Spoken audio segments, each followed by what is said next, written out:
safe in your arms. I know you all are saying that girl had 2 seizures and a stroke, and she is on the radio. I am here as a walking testimony to tell you all that if God got you, it don't matter who against you. He kept me from leaving this world this past Thursday. I stayed some days in the hospital, got out Sunday. Monday, yesterday, I took it easy. I took it easy on Tuesday. Here it is Wednesday, and y'all know it's hard to keep a good woman down. Yes. Now, I don't know if I got all my strength. So, and my blood pressure is still rising. So I'm gonna monitor it another couple of days before I go back to work. I've called them and said, hey, y'all, you know, I'm going to take another couple of days to take it easy, because if I have another stroke, then I may lose the ability to use one left side or the right side. But the doctor told me that the bleed occurred in the silent part of the brain. So I am so grateful. Lord have mercy. I am a walking testimony that when God loves you and he got something for you to do, he is going to keep you here.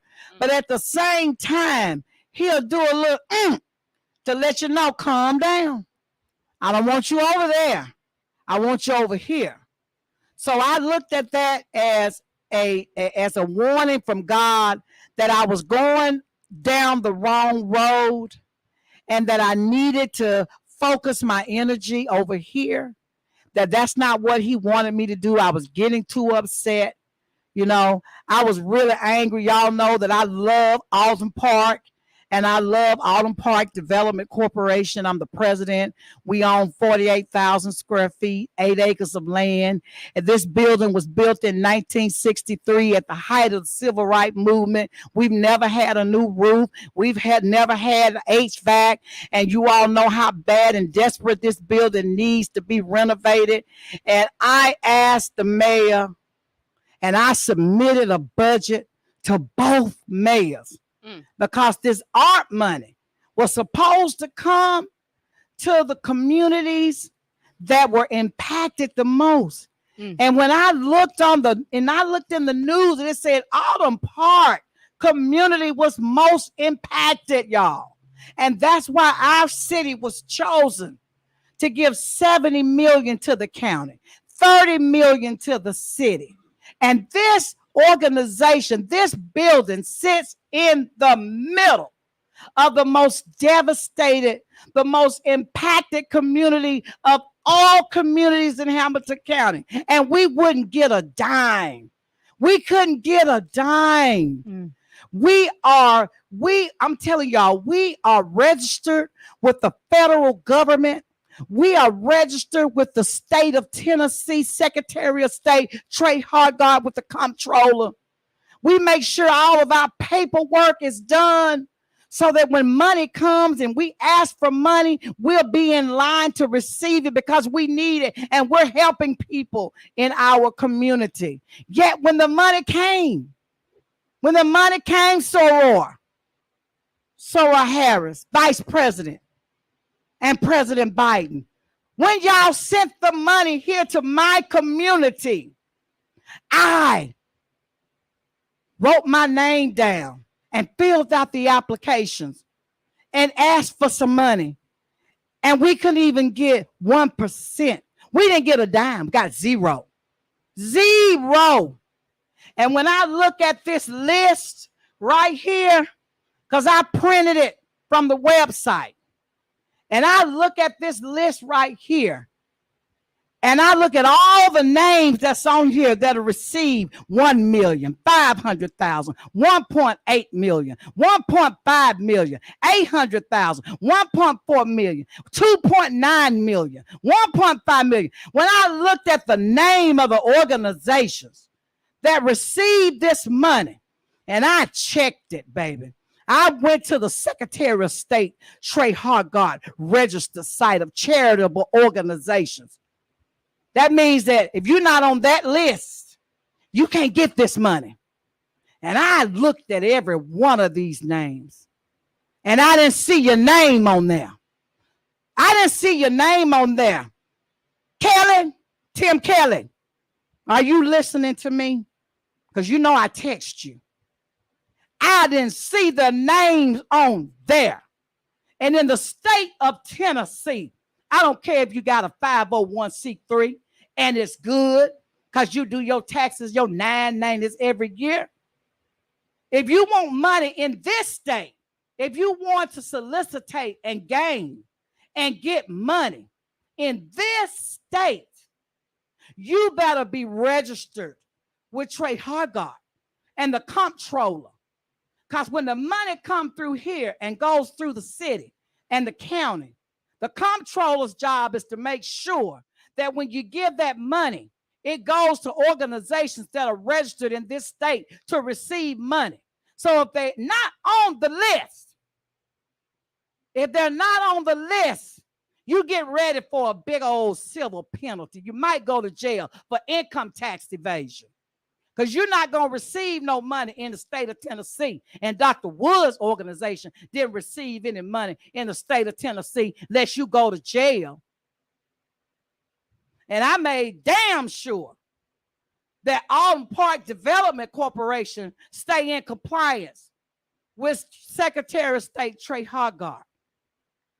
And I might have just had a seizure and a stroke because y'all ran me there. Y'all get on my nerve. Y'all get on my last nerve. You trying to live holy and Christian and upright, and y'all still get on my damn nerve. Why? Because you're always trying to pass something and do something under the radar and think you're going to get away with it. And you're not going to get away with it. Because we got a few things we're going to do.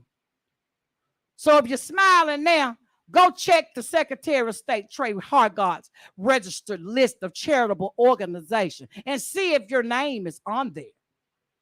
And if it's not on there, don't call me. Call Tim Kelly.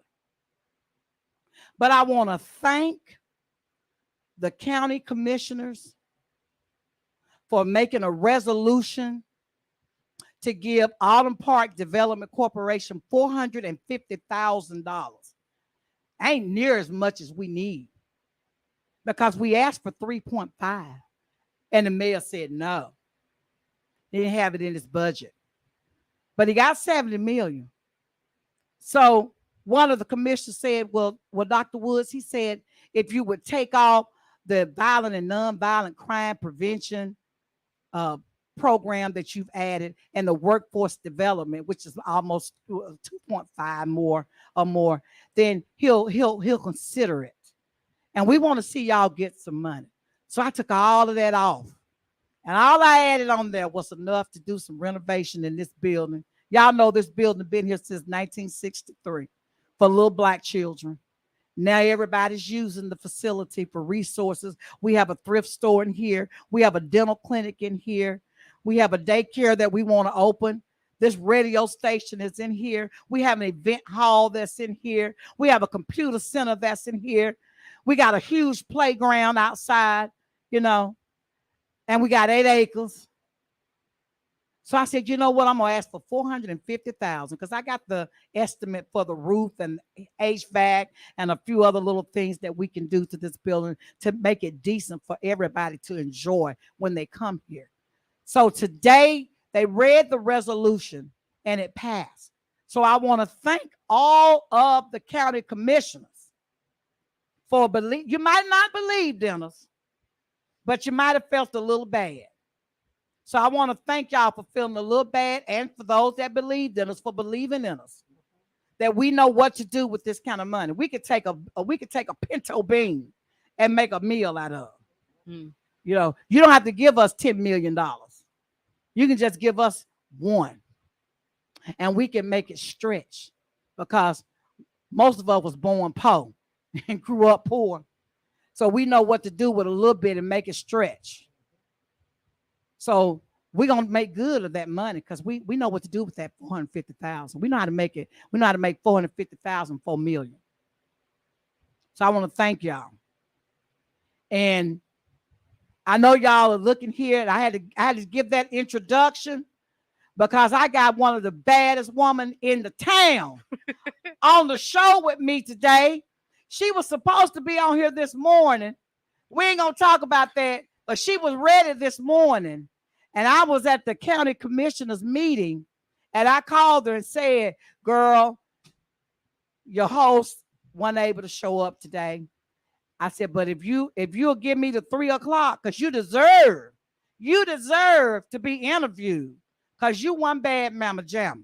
Whether we agree or disagree with Marie Mott, y'all got to know that when she out there getting down, we like, get her, Marie, get her, Marie.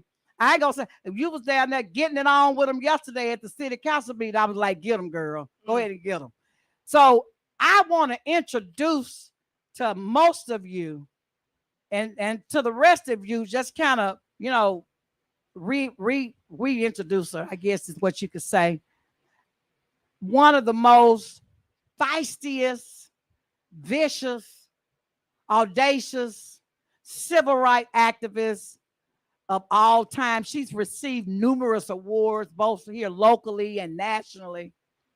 And she deserves it for all that she has done. She's went against all odds and did what she knew she felt was right to do for mankind.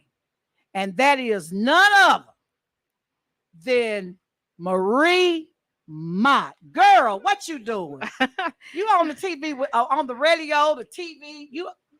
Thank you, Dr. Woods. First of all, for allowing me to be here. Girl, thank you. Come on with it. Come on with it. Family, call everybody. Tell them Marie Mott is on WPTP 100.1 FM. You can get us on Facebook. You can get us on YouTube. You can get us on Instagram. You can get us on our website at WPTP1001FM.com. She is in the house, and she finna let us have it, girl. I'm ready. You ready?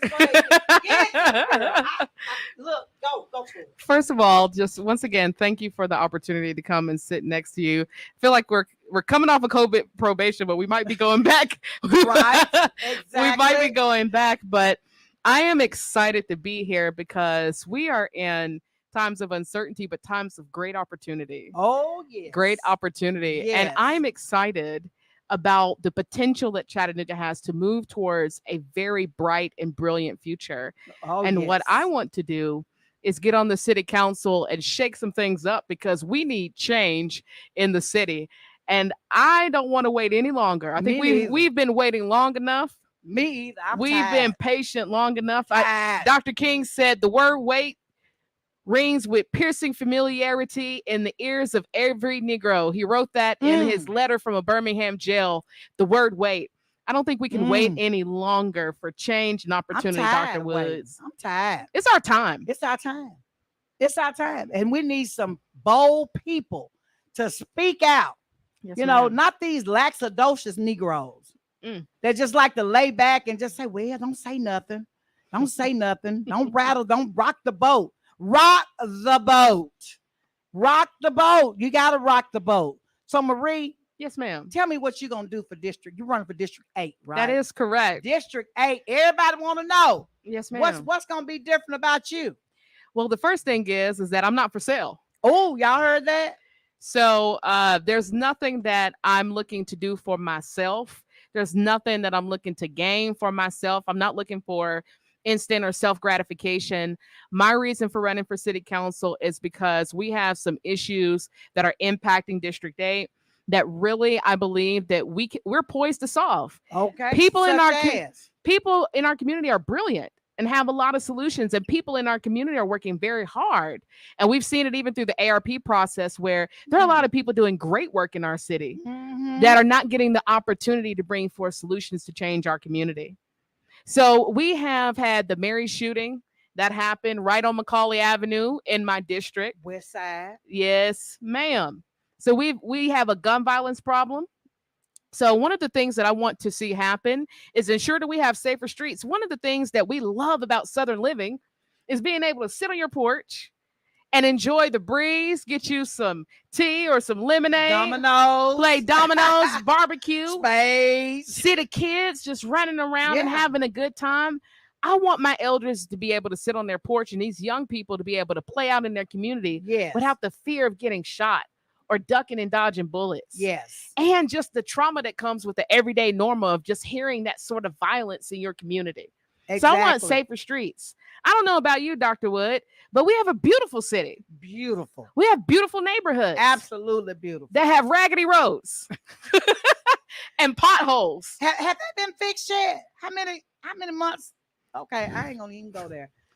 Potholes. There's communities in my district that don't even have sidewalks or proper street lighting. So I want to see infrastructure. And for Chattanooga to be one of the most beautiful cities in the nation, we have a lot of trash in our community. So yes, I want to see cleaner neighborhoods, because when you think about like a clean household or clean neighborhood, that has a very positive impact to the quality of life for people. And we used to be the dirtiest city. Walter Cronkite declared that in 1965. That's right. That Chattanooga was the dirtiest city in America. And we cleaned it up.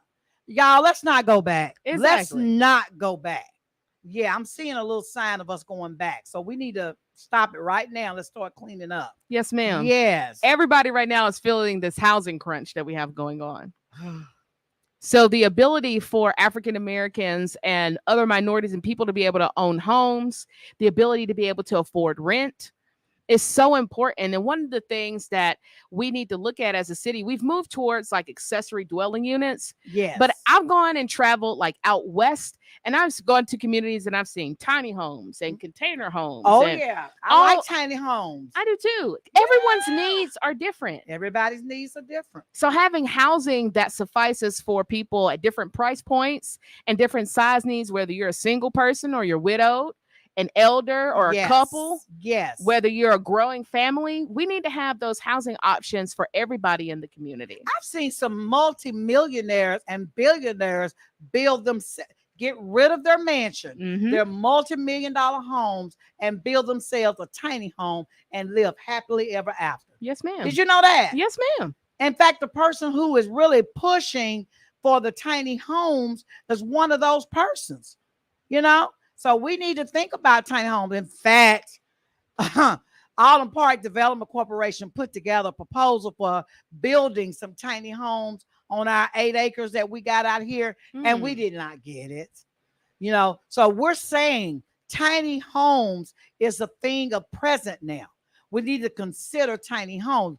In a day and time where we're still thinking about these 5-bedroom homes and big swimming pools and 5 acres of land, you know, what about the tiny home? There are some people who could afford a tiny home. The rent would be cheap. That's right. The light and water bills will be cheap. That's right. You see, they won't have to have much yard to keep up. So we need to introduce tiny homes as an option to people in this economy. Yes, ma'am. So I don't know why we didn't get approved for tiny home, but you know, it's still available. The options are still out there. And maybe when the comptroller get a hold of this information, then they'll have to go back out and reconsider some of the folks that applied for money that did not get the money. Yes, ma'am. Okay, I'm gonna stop off of that. I'm gonna stop it because this is your day. This is your interview. Okay, it's not mine. It's yours. So tell me some other thing. Why should we vote for you, Marie? Tell me why. Yes, ma'am. Because we got 2 other people. You got Mallory and you got Melvin, who's going to be coming on next Wednesday or next Saturday, depending on what's going on with my co-host, with my host. Why should we pick you over the other two ladies? In the words of Stacey Abrams, I've done the work, now I want the job. So I'm the only one out of all the candidates that has actually been present at city council meetings for the last 6 years. I think it's kind of strange that you would ask for a job that you haven't applied for properly. So, you know, stepping into the roles of a legislator, there's a lot of things that are required for you. You have to understand how to balance the budget. You need to understand how to present legislation. You need to understand public policy. You need to understand that you have a responsibility as a council person to put people on boards and committees that are within the city of Chattanooga. So you have a responsibility of seeking out talent in your community so that you can connect with others and put them into place. Yes. So that they can be civically engaged in the community. You have a responsibility for regulating public health and public safety. There are a lot of responsibilities that come with being a city council person, as well as even advocating and connecting with your other legislators, so state legislators, your Hamilton County commissioners, because one of the things is you have to see what your responsibilities are, but also your limitations. So just like you talked about, perfect example, the ARP money, the city got almost 39 million, but the county got 70 million. Then the school board got $91 million. So imagine if the city council persons connected with the county commissioners and connected with the school board members, the comprehensive plan that we could have put together as a widespread community to be able to get funds at various different levels for the things that we needed in the community. Right.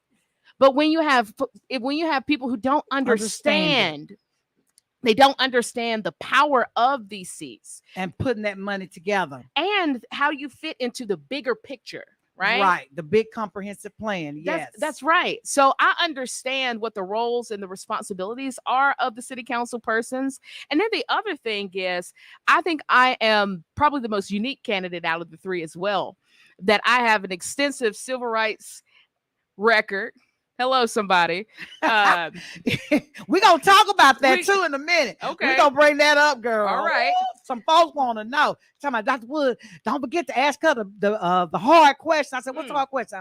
I'm asking in a minute. I was like, y'all starting stuff. But I'm going to ask you. But go ahead. So go ahead. Yeah, so most people do not know that when COVID-19 first hit here, one of the things that was happening at the time was in order for you to get a COVID test, you had to have a doctor's note. I led the public campaign for testing to be free for the entire city and the county.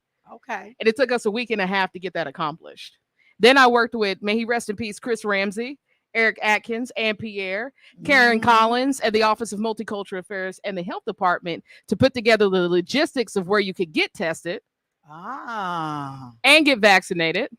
I've registered hundreds of people to vote and fill out the census. And they taking your credit. Okay, go ahead, girl. I'm gonna stop. I'm gonna stop being bad. When Officer Desmond Logan raped 3 women in our community, sexually assaulted 1 woman at UTC's campus, I went to city council for a year before I would get one council person that would actually look into his record.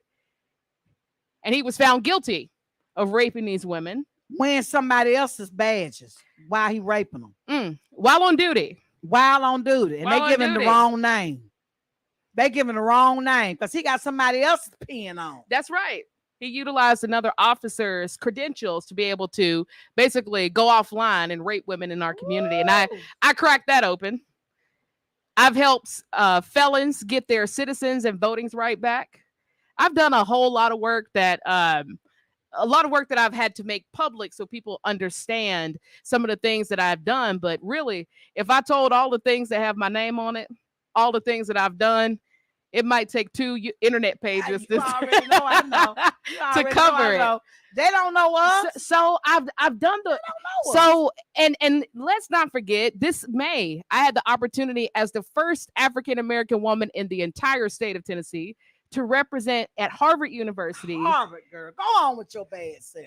At the Kennedy School of Public Policy and Government to be taught with the most brilliant people from all over the world. I sat in rooms with people from Uganda, Nigeria, Israel, Australia, diplomats, people who work for their presidents' offices and prime ministers. And we learned a wide variety of things, such as how to negotiate, group decision making. How do you make proper decision? Ethics. We learned a lot of things about how do you step into the leadership roles. We covered leadership in crisis. So how do you make decisions when you're dealing with times of uncertainty and you're dealing with crisis situations? Right. I had an opportunity to sit down with the second Black governor in America's history, former governor of Boston, Deval Patrick. Wow. And have a conversation with him, and he supported the campaign. That's what I'm talking about. I I've done the work. I'm not asking for a position that I have not only done the work for, but took the time to prepare for. You deserve the position. That's what you're saying. And look here, y'all. She done all this, and y'all know how I feel. Sometimes we do and we give of ourselves so much.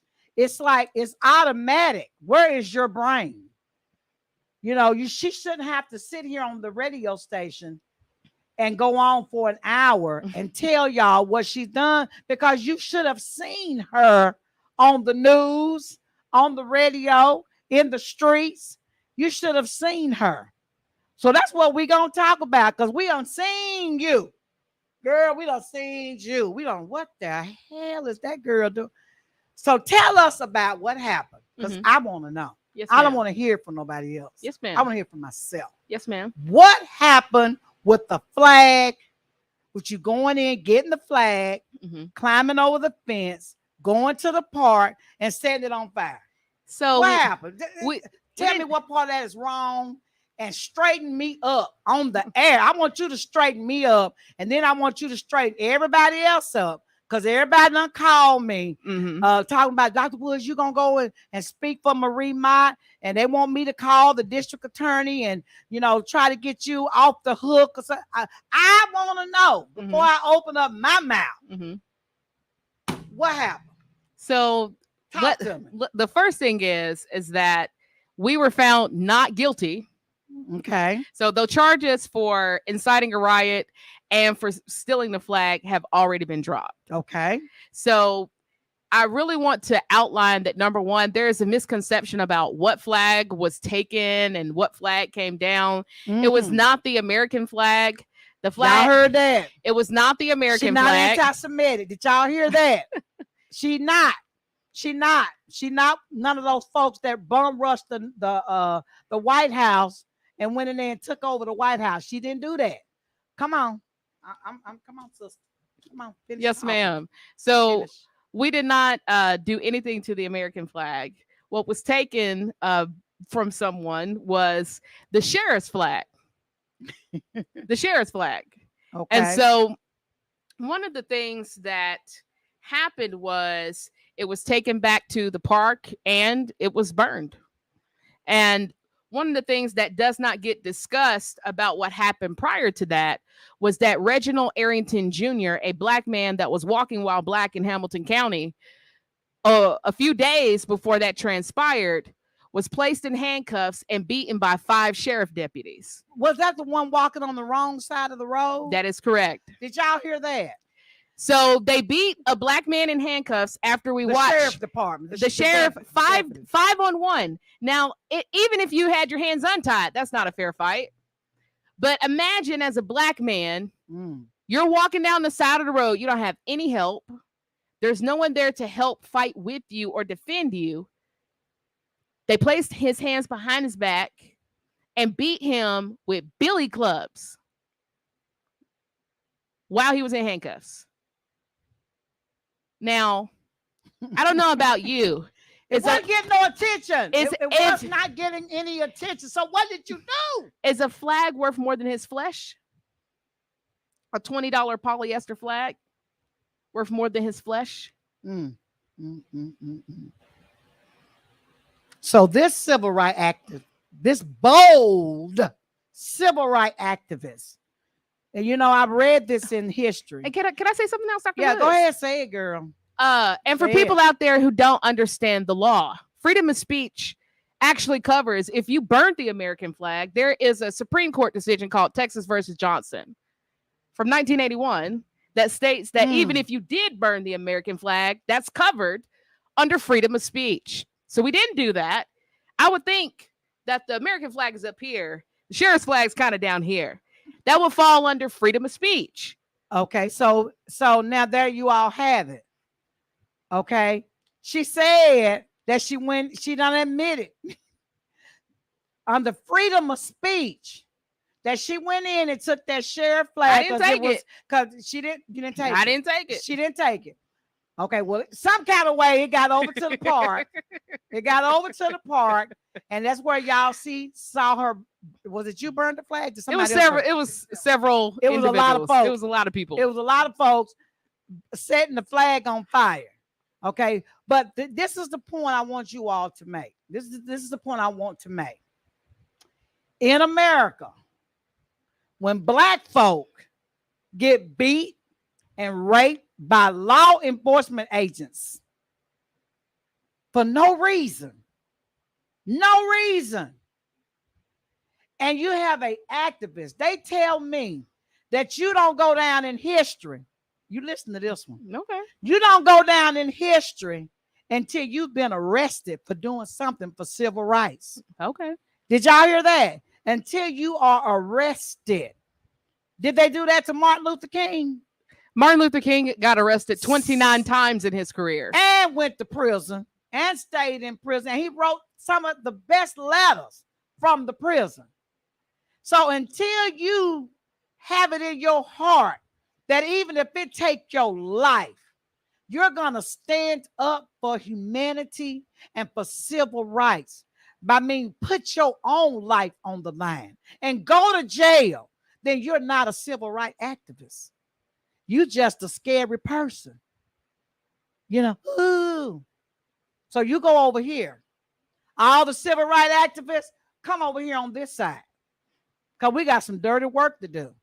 Because until we do something to get the attention of those who feel like we don't deserve to have what I call freedom, until we do something profound to get their attention, then it's going to stay the same. Absolutely. So history is changed when the bold civil rights activists like the Howard High School students who left school and went downtown Chattanooga and refused to get up until they were served, until they were arrested. It was the ones who were arrested that made history because they refused to get up, because they were refusing to serve black people in local restaurants.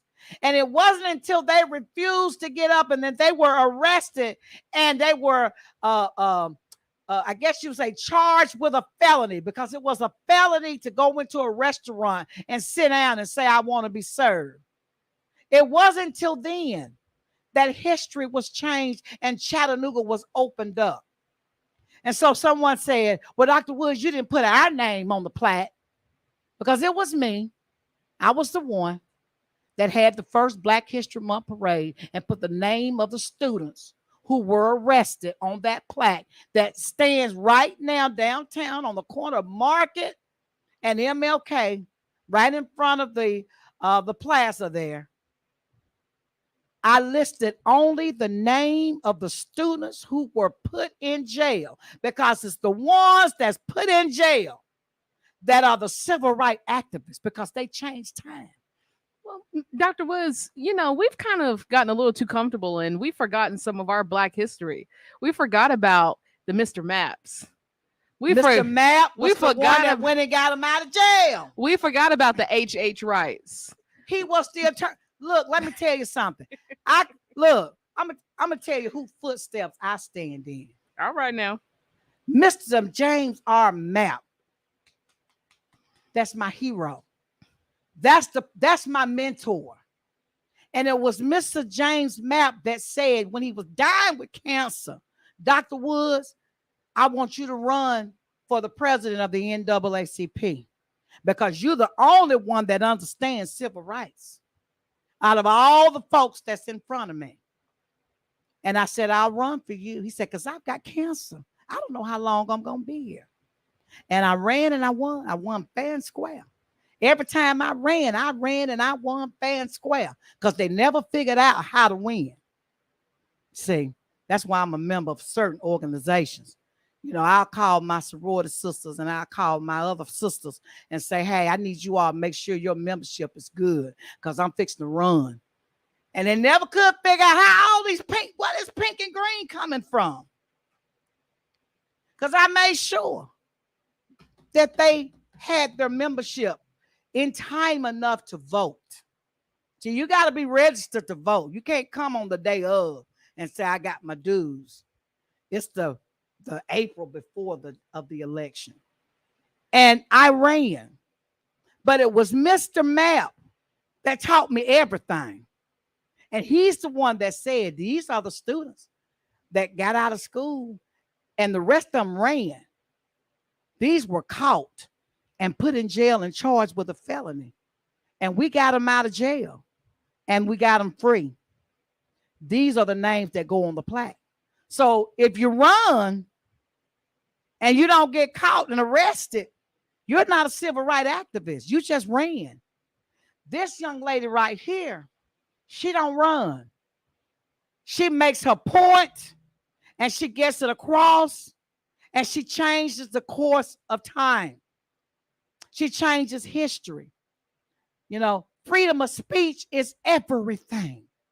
And until you're ready to die for it, you got to be able to say to yourself, even if it costs me my life, I'm going to go for it because this is my purpose. And for Marie Mott, she has a purpose.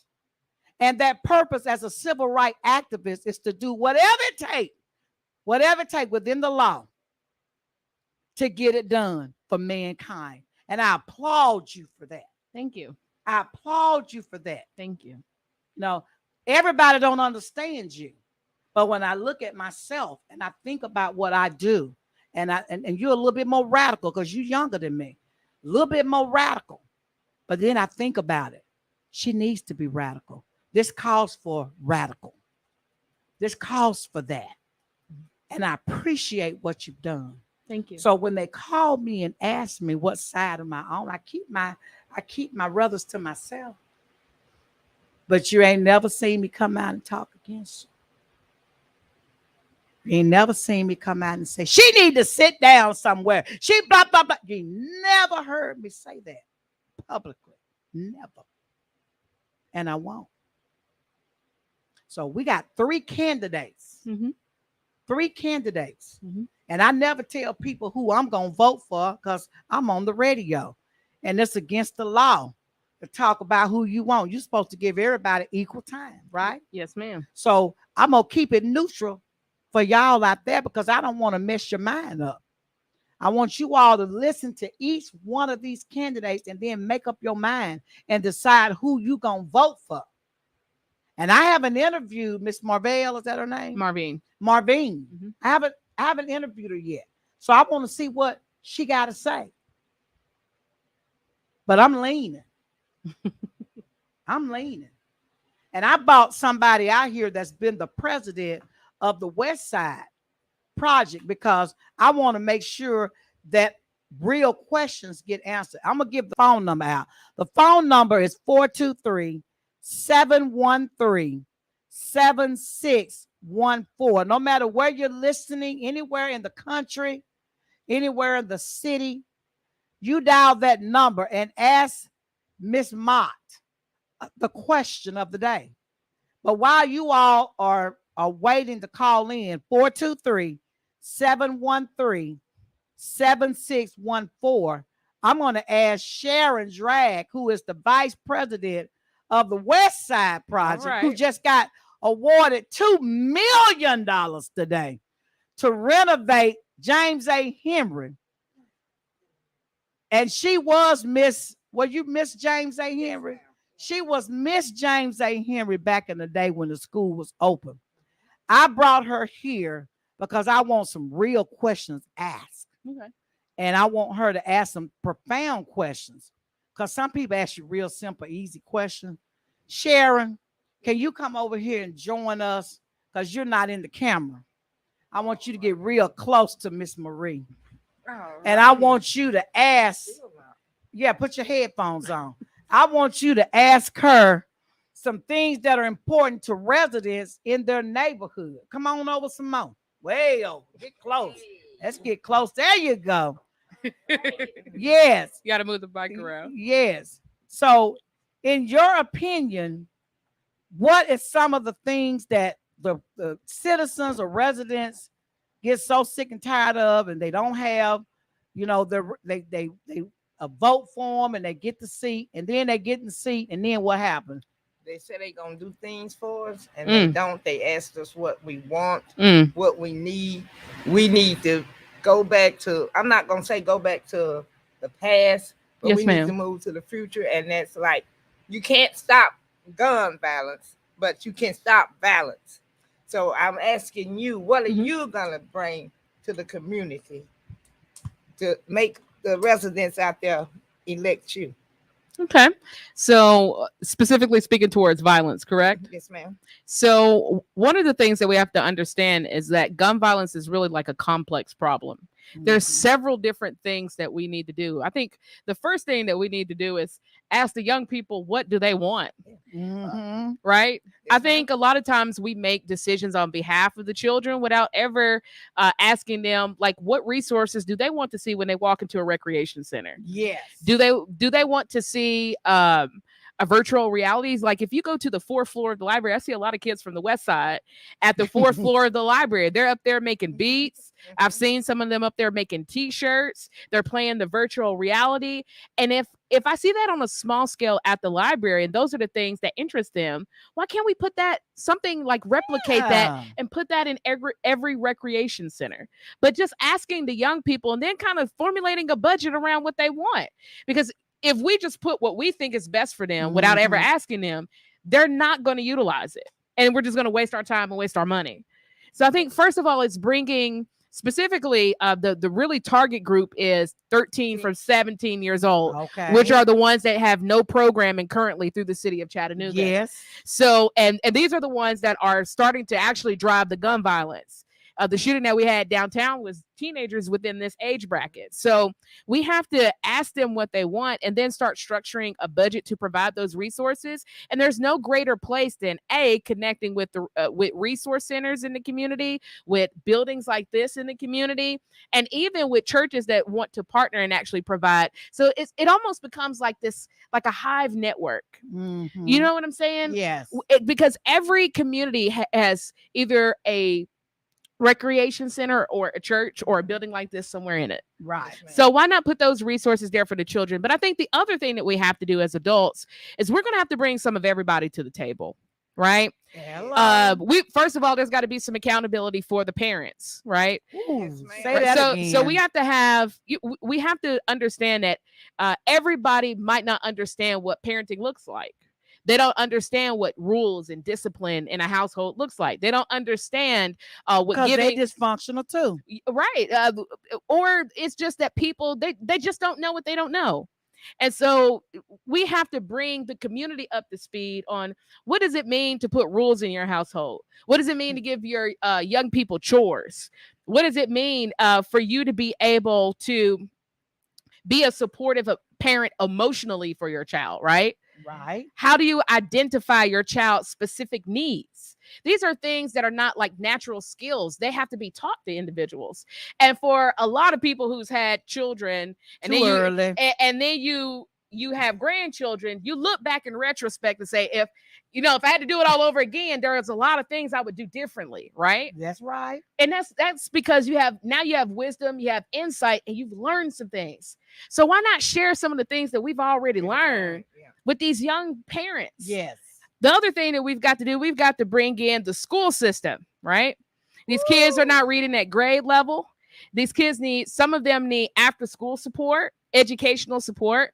Some of these kids need to be introduced. And I would love, one of the things that people don't know, my mother, Rebecca Mott, is over the Emerging Technology Lab for TVA.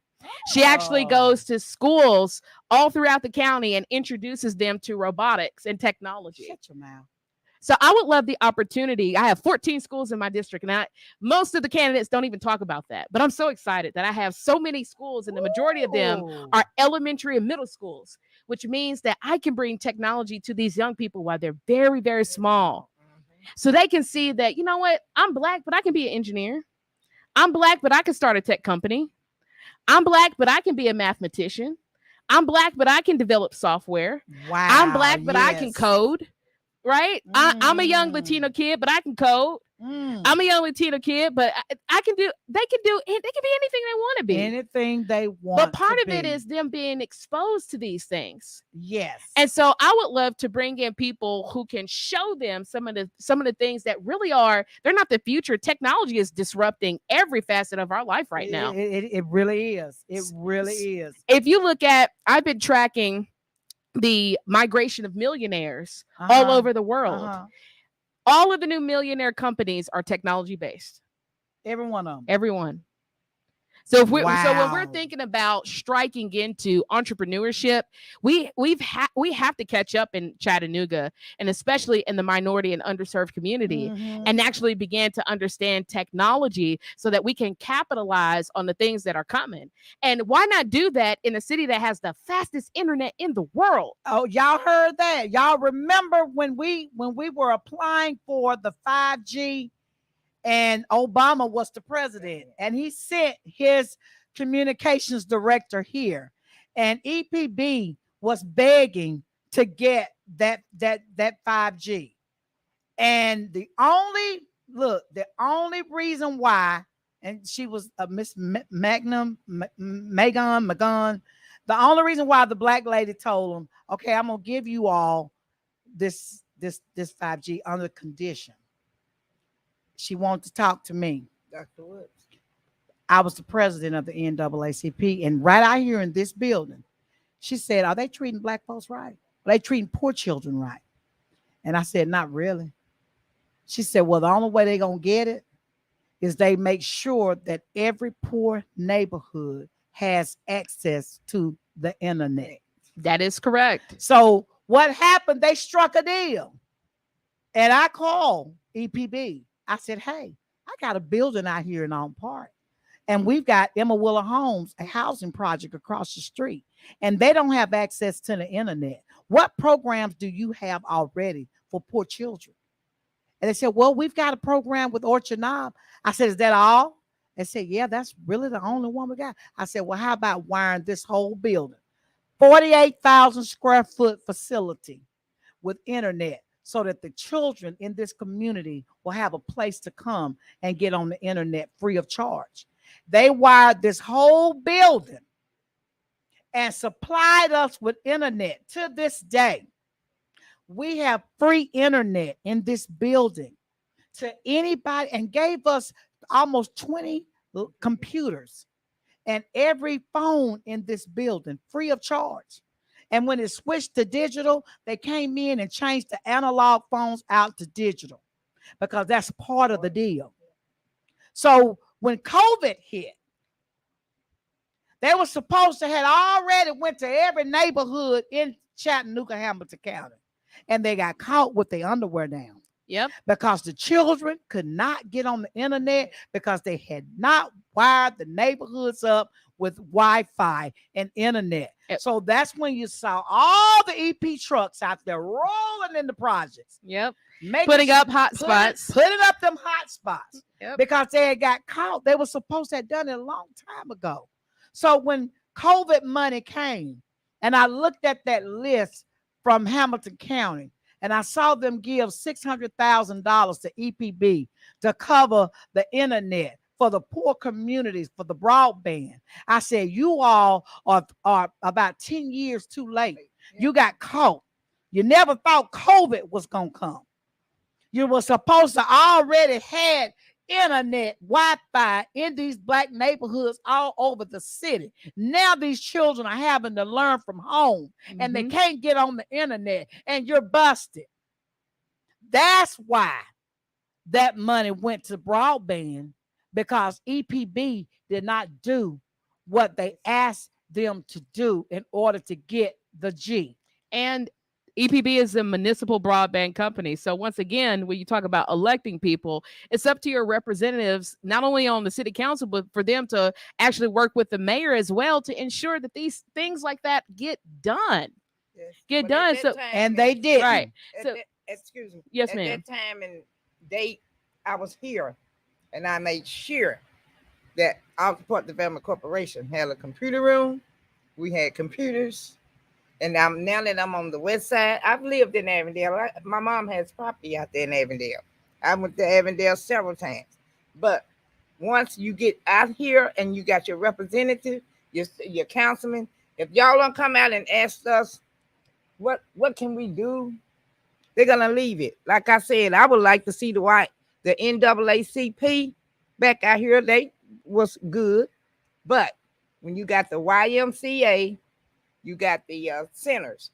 Well, the West Side doesn't have a center. Well, we have a center, but due to COVID, it's closed. And like I said, what can you or what are you gonna do for anybody out here, not just the children?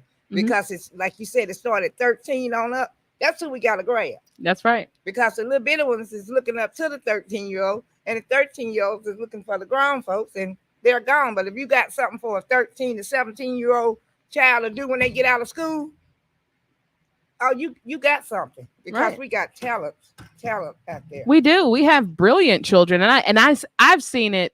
I've had the pleasure of just watching so many of those young people downtown at the library and just watching them come in and out. And the other thing that I've seen is just how that space is not just for them, but I've seen elders come up there, utilize the service.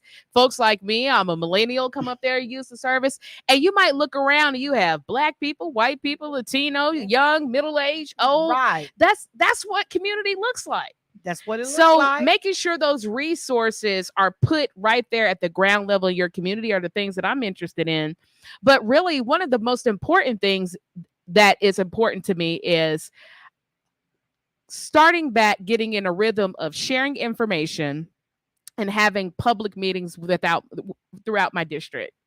There are so many people that have skill sets to bring to the table. They have things that they want to do to plug into the community. They have needs that need to be addressed. But when you don't meet with anybody, you can't assess any of that. So getting in a rhythm, number one, our community should be informed of what decisions are happening at City Hall that are going to impact the community. Amen. And if they have feedback, whether they are in support or in opposition, they get the ability to share their feelings and their opinion about whatever they want in their community. So the other thing is I want to bring people to the table. I want to bring them into the decision-making process. I want to make sure that I follow up. So one of the things that I've proposed is a 14-day circle back policy. So when you reach out to me about an issue, I'm going to give myself 2 weeks to make sure that not only that I respond and get you whatever information that you need or connect you to whatever resource that you need, but I'm going to follow back up and check in with you to see how it's going. That's the kind of customer service we should expect from our leadership. So I want to have a very transparent office. I want to be accessible to the community. I want people to know that they can call me. You can Facebook me. You can tweet me. You can have stakeholder meetings too, ma'am. You have stakeholder meetings too. Absolutely. So and how do we? And the thing that I want to do is I want to bridge the gap between generations. So a lot of our young people, they might not show up physically, but they don't mind watching on Facebook or tuning into a Zoom. Right. Some of our elders might want to have a town hall, right? Yes. And be there in person, right? Some of them are still afraid to come out because COVID is going back up.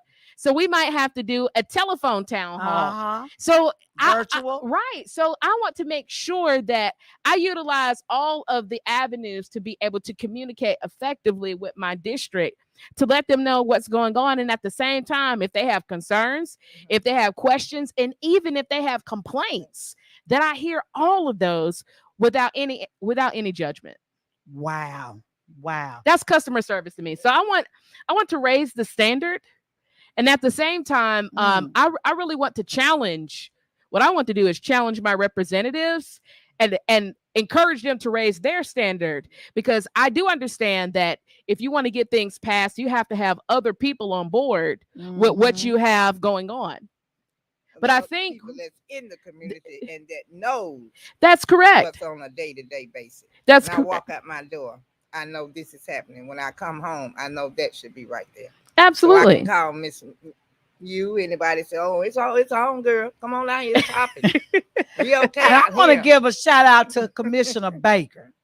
You know, the County Commissioner Baker. Let me tell you what he did for a whole month or 2 or 3. He has been against this development of this new baseball stadium off of I-24. And it's because his constituents said, we ought to not be given $80 million of taxpayers' money from the county to build a stadium. And I want to commend the people from the city who came down today to clear up any misunderstandings or information that he did not have privy to take to his constituents. Because today a miracle happened. They were able to explain to him and his constituents why it wasn't $80 million loss of taxpayers' money, how it was money that was going to turn around and bring 10 times as much back to our community, that it was an investment, and that it was going to help build even more schools from the money that was going to be made from the baseball stadium and the games and all the other events outside of baseball that they were going to be having in that same stadium, concerts, you name it, all kinds of outdoor events. I mean, they broke it down like a common denominator, so that at the end of the explanation, you know, our who was it? Goldberg, and who was the other guy? Probably Jason Freeman. When they finished explaining, and all the other folks that they brought with them, he said, "Let me be the first one to say that you have answered our questions. And I want to be the one that says, I'm glad I did not have a doubt or fear about how this money was going to be used, and that it wasn't a thought in my mind of what if the sky fell down? What if the world ended? I want to be the one to say, I'm glad I voted for that, because it was an investment. And every time somebody come into Chattanooga, they're going to look over to the right, and they're going to see that foundry that used to be an environmental disaster site. They're going to see it being a productive stadium, being useful, and it's going to make people want to come to Chattanooga. So I want to say, if you can do those kinds of things and make us accountable, he made them accountable. It wasn't enough to just say, give them 80 million. Tell me why I should give you 80 million. Make them tell you why. Make them explain to you and break it down why this has to happen, and that your constituents can go along with you. Absolutely. Because we're paying taxes. And I want to shout out Helen Burns Sharp from Accountability for Taxpayer Monies, because one of the things that she did was an excellent article write-up in the Chattanoogan as well as the Chattanooga Times Free Press, of actually putting it out there, how we could write up a memorandum of understanding and a community benefits agreement to ensure that as we develop, because we can't stop development, but what we can do is negotiate to be able to ensure that we get some incentives to the community. I'm grateful that there are brilliant people in the community that are putting out positions on, as we are making these deals, what are some of the things that we can extract for the benefit of the community. Amen. And I like to say, too, I am sick and tired of Chattanooga being passed over because we don't have a stadium big enough to hold a Beyonce or the whole, who else? Give me somebody else that passed us through, because we don't have a venue big enough. But when we build the venue, they'll come. So when we build the venue big enough, they'll come and we'll make the money from it. So that's the other thing that's exciting about this stadium, is that it will hold enough people where we can have big concerts, and we don't have to be, we're just going to pass through Chattanooga, So that's one great thing about the stadium, and I'm really looking forward to it. They got a lot of things tied together to it. If this don't happen, then this ain't going to happen. If this ain't going to happen, then that ain't going to happen. It's a lot of stuff tied to this stadium. And the city and the county is working together. And they're using art money. They're using tax money. They're using investors outside of the city's money. They're using everybody's money. Everybody money tied into this. It's not just us as taxpayers. Everybody money is tied into this. I call it major development in the city of Chattanooga. And I want to see you have the best opportunity. Thank you. I want to see you. I want to see all three of y'all have the best opportunity. But I especially if you win, you got me. I'm gonna be right there. I'm gonna be right there, pushing. Yes, ma'am. Yes, and encouraging. And if there's anything else that you want to say, anything you got on in your past, anything that you think might come up that we might need to know about, that you need us to pray for you about, that you need us to make a phone call about, anything. What are those things? And give us the things one more time, what you stand for. So that we'll know we'll go to the polls as an informed voter. Yes, ma'am. We'll know why we're voting for you. Why should we vote for you? And what are some things that we need to be in prayer for you about? And what are some things that we can do for you? Yes, ma'am. So the first thing that I'll go in reverse order. Okay. The first thing that you can do is you can follow me on all social media platforms at 4TWO3 Marie. You can connect with me at Vote Mott. That's VOTEMOTT.com. And reach out to me and ask me any questions, and I will follow back up with you. You can also schedule a meeting with me, and I will sit down with you. But you can follow me on all social media platforms and see what I'm about. I am running because we need a new vision in District 8. And I'm here to ignite the dreams and the passions of the next generation in District 8. And I want to ensure that we have safer streets, better opportunity, accessible housing, and cleaner neighborhoods. If you could pray for anything for me, it is that God order my steps. God help me to make the right decisions. God help me to stand for what is important to the people and to sometimes take the criticisms and the backlash that comes with that. Because being a leader is not always easy. That's right. It's not always a place of comfort. And God, help me be accountable, both to the people. Let me be accountable for their money. And Lord, let me be accountable to the people who hold me accountable. Because I have mentors. I have people who are responsible for my self-development and my growth. And the one thing that you can definitely continue to pray is that God give me wisdom. Wisdom. Number one. Wisdom. Because I don't want to just make decisions based out of emotion or out of my own mind or my own insight. You know, I want the Lord to speak to me. Ooh. Speak to me and lead me and guide me. Pastor. And your pastor. Lead me and guide me. Oh my God. Join me in prayer. As all I just want to be is a vessel. I just want to be a vessel of opportunity and of agency and of encouragement in this city. And I believe that we're going to turn this thing around and we're going to walk into a brighter future together. That's why I chose the color orange. All right. Tennessee. Because the future for us is bright. So hold your head up out there. Be encouraged out there. Give someone a kind word out there. And as I say all the time, if nobody out there is taking any time today to let you know you are loved somebody, I love you all. And it's nothing you can do about it. All right. Y'all heard that. Thank you, Dr. Woods. Yeah. And I have one other announcement for my friend in September. She and one other person are going to go at it. They're going to have their own show. Who is that person? They're not ready. They ain't ready for you yet. They ain't ready. They ain't ready. They said they ready. They said they ready. Who is it, Marie? Tell them. I ain't gonna tell them. Y'all ready to sit down with me and Patrick Hampton?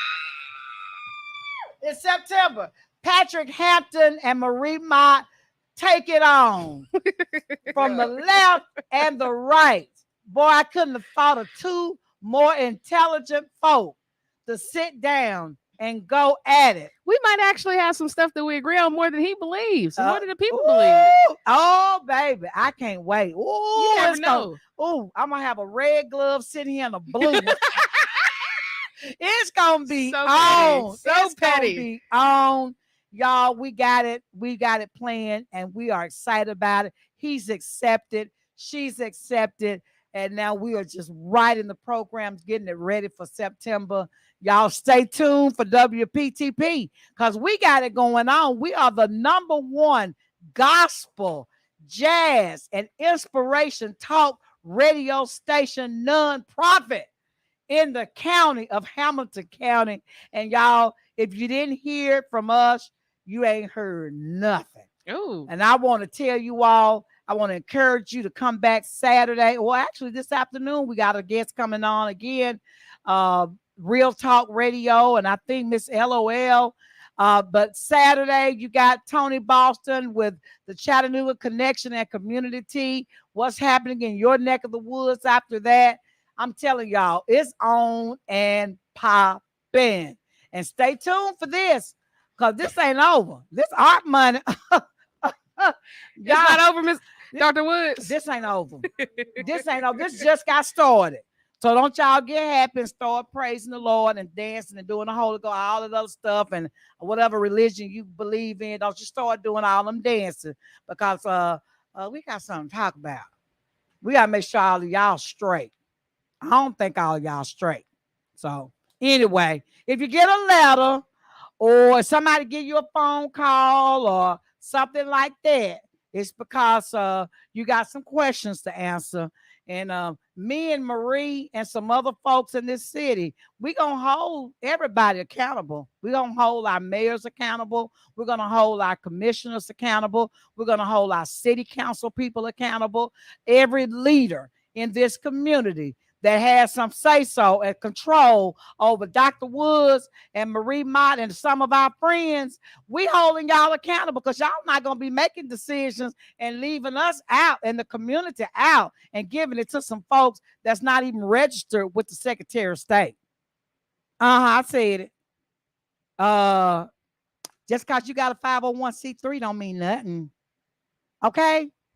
I've been with Alden Park Development Corporation since 1998, and there are a whole lot of stuff and things that we have to do. So we'll be in touch. We'll be in touch. Marie, I love you. I love you too. Thank you for having me. Thank you. It's for been a coming pleasure for on. being here. It's been a pleasure to have you on the air.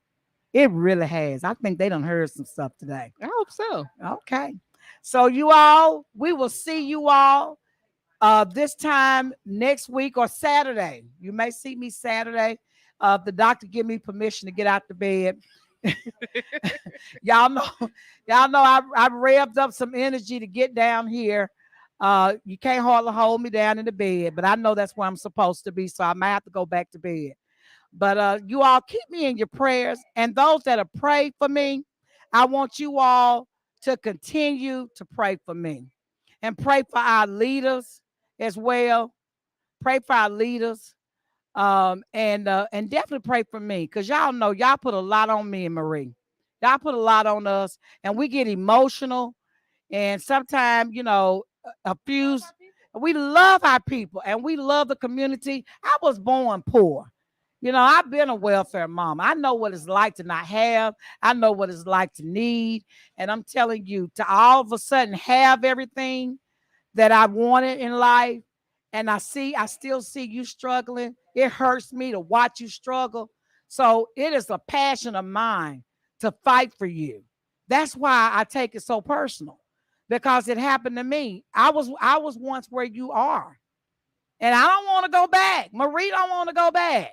We've all been there. Marie come from a good family. I heard about you. Marie got a good family. She come from educated folks. She got some educated folks in her family. Hey, my family came from straight out of Poss Homes. Don't play with me. My mama straight out of Poss Homes. Don't play with me. All right, don't play with her. Y'all heard her. Don't play with her. Okay, she ain't for play. So that's why you hear the passion in us, because we've made it, and we want to give back what God has given to us. We want to see y'all have it too. So that's why we get mad when folks downtown, I call it lose their mind and act like, they don't remember nothing they told you they was gonna do. We holding them accountable. because it ain't right for them to promise you they're going to do something to get your vote and then turn around and not do it. Once you get them where they supposed to go, then they don't come back and keep their word, you know, and say something like, oh, you act like you just wanted me because of my money or my vote. No, you act like you just wanted me because of my chocolate vote. I can go there too. You know, if I don't need your money because I got money. So don't say that to me because you offend me when you say that.